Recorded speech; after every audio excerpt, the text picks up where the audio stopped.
Yesterday, in my view, one of the darkest days in the history of our nation. An unprecedented assault on our democracy. An assault literally on the citadel of liberty in the United States Capitol itself. An assault on the rule of law. An assault on the most sacred of American undertakings, ratifying the will of the people in choosing the leadership of their government. All of us here grieve the loss of life, grieve the desecration of the people's house. But what we witnessed yesterday was not dissent, it was not disorder, it was not protest, it was chaos. They weren't protesters. Don't dare call them protesters. They were a riotous mob, insurrectionists, domestic terrorists. It's that basic, it's that simple. And I wish we could say we couldn't see it coming. But that isn't true. We could see it coming. The past 4 years, we've had a president who's made his contempt for our democracy, our Constitution, the rule of law, clear in everything he has done. He unleashed an all-out assault on our institutions of our democracy from the outset. And yesterday was but the culmination of that unrelenting attack. He's attacked the free press, who dared to question his power, repeatedly calling the free press the enemy of the people. Language, at the time he first used it, I and others said, has long been used by autocrats and dictators all over the world to hold on to power, the enemy of the people. Language that is being used now by autocrats and dictators across the world, only this time with the imperator of an outgoing president of the United States of America. He's attacked our intelligence services, who dared tell the American people the truth about the effort of a foreign power to elect him 4 years ago, choosing instead to believe the word of Vladimir Putin over the word of those who've sworn their allegiance to this nation, many of whom had risked their lives in the service of this nation. He deployed the United States military, tear-gassing peaceful protesters in pursuit of a photo opportunity in the service of his re-election, even holding the Bible upside down. The action that led to an apology from the chairman of the Joint Chiefs of Staff and an outspoken denunciation of the use of military for domestic political purposes from scores of former military leaders and secretaries of defense, led by Secretary Cheney. He thought he could stack the courts with friendly judges who would support him no matter what. They were Trump judges, his judges. He went so far as to say he needed 9 justices on the Supreme Court because he thought the election would end up in the Supreme Court and they would hand him the election. He was stunned, truly stunned, when the judges he appointed didn't do his bidding, instead acted with integrity, following the Constitution, upholding the rule of law, not just once or twice or 3 times, but over 60 times. Let me say it, over 60 times.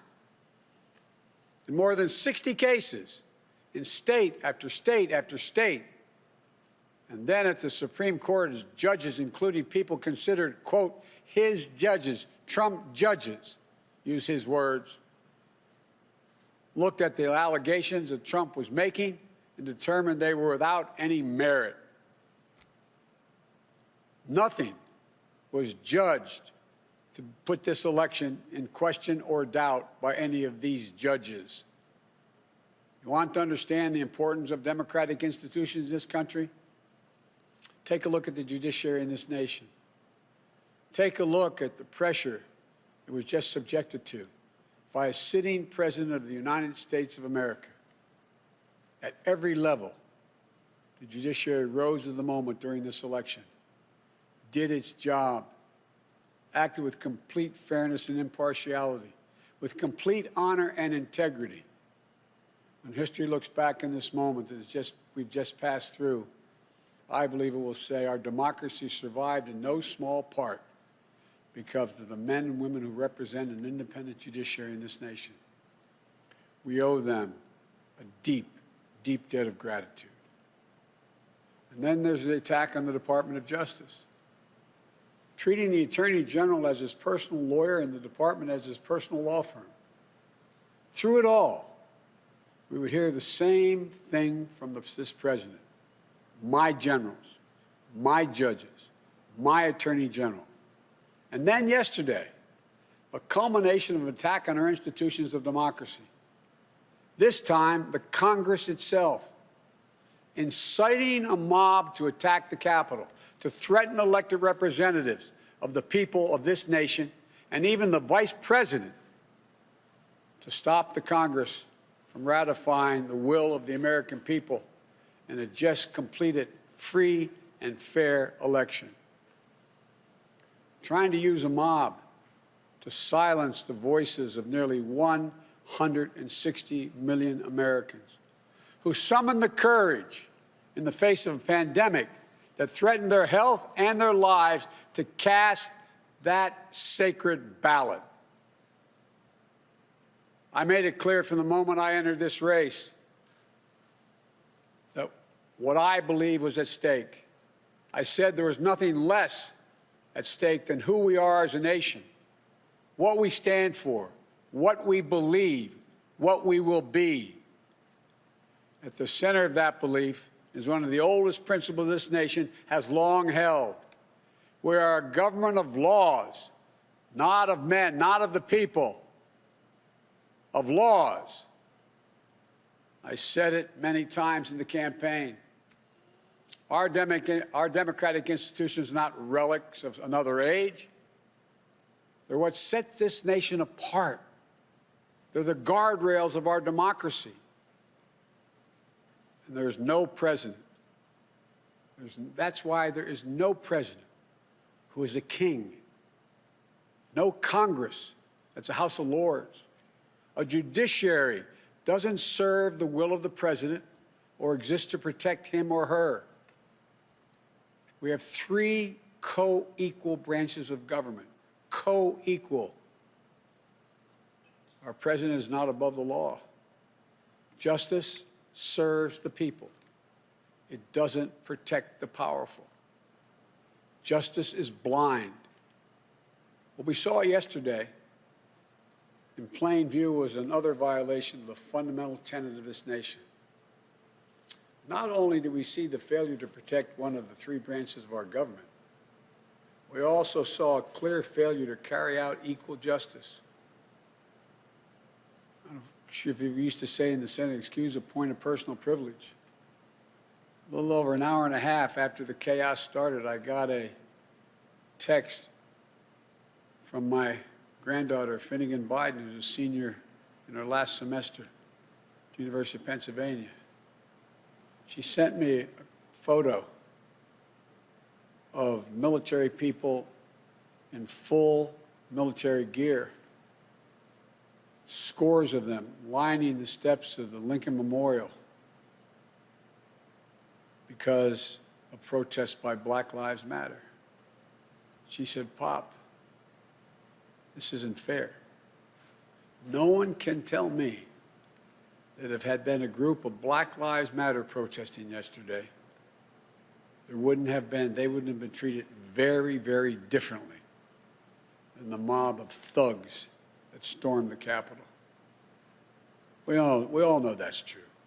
And it is unacceptable, totally unacceptable. The American people saw it in plain view. And I hope it sensitized them to what we have to do. Not many people know it.